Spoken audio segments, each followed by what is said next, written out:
उत्तर भारत में घने कोहरे और शीतलहर का कहर थमने का नाम नहीं ले रहा है। इस बीच बारिश ने और ज्यादा खेल बिगाड़ दिया है। सुबह सुबह हल्की बारिश होने से दिल्ली और आसपास के इलाकों में ठंड का सितम बढ़ गया है।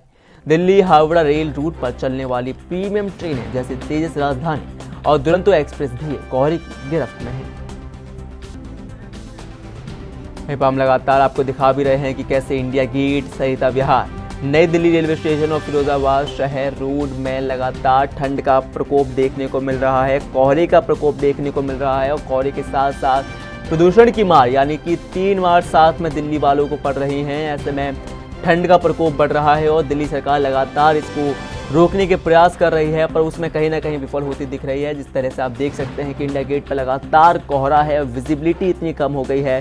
सरिता विहार में हम आपको लगातार तस्वीरें दिखा रहे हैं कि ठंड का प्रकोप इतना बढ़ गया है, पर साथ साथ बारिश भी वहां पर हल्की फुल्की हुई है, जिस वजह से वहां पे जो कोहरा है वो नीचे की तरफ दब चुका है।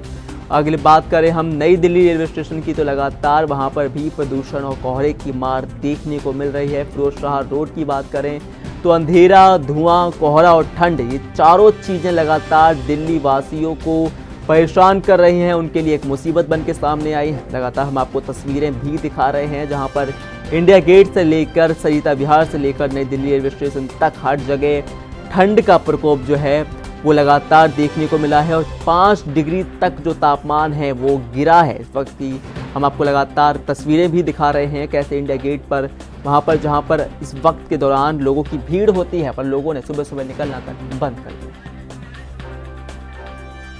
हमारे संवाददाता राजीव तिवारी मौजूद हैं, बात करने की कोशिश करते हैं। राजीव, क्या कुछ हालात दिल्ली में है? क्योंकि हम देख सकते हैं लगातार कि इतना प्रदूषण बढ़ गया है कि विजिबिलिटी तो अब बिल्कुल ही खत्म हो चुकी है।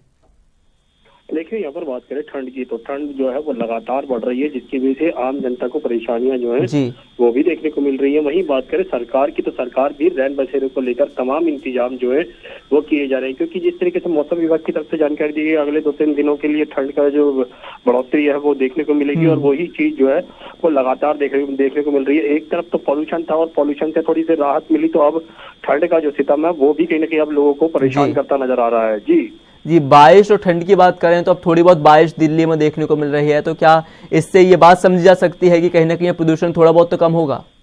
बिल्कुल, देखिए यहाँ पर जिस तरीके से मौसम विभाग की तरफ से जानकारी दी गई थी कि 9 तारीख 10 तारीख को इस साल की बारिश जो है देखने को मिल सकती है। वही हल्की बारिश जो है वो कहीं ना कहीं पॉल्यूशन को कम करने का काम करती है और जिससे कहीं ना कहीं आम जनता को फायदा होता हुआ नजर आएगा, क्योंकि बारिश की वजह से ठंड थोड़ी बहुत बढ़ेगी, मगर कहीं ना कहीं जो पॉल्यूशन है उससे और ज्यादा राहत जो है वो मिलेगी। मगर यहाँ पर बात करें, लोग जो है अपने आप को ठंड से बचाने के लिए तमाम वो इंतजाम, चाहे वो गर्म कपड़ों का हो, चाय का हो या फिर अलाव का हो, सभी का सहारा लेकर कहीं ना कहीं अपने आप को सुरक्षित रखने के लिए कोशिश जो है वो करते नजर आ रहे हैं। जी, चलिए, बहुत बहुत शुक्रिया जी।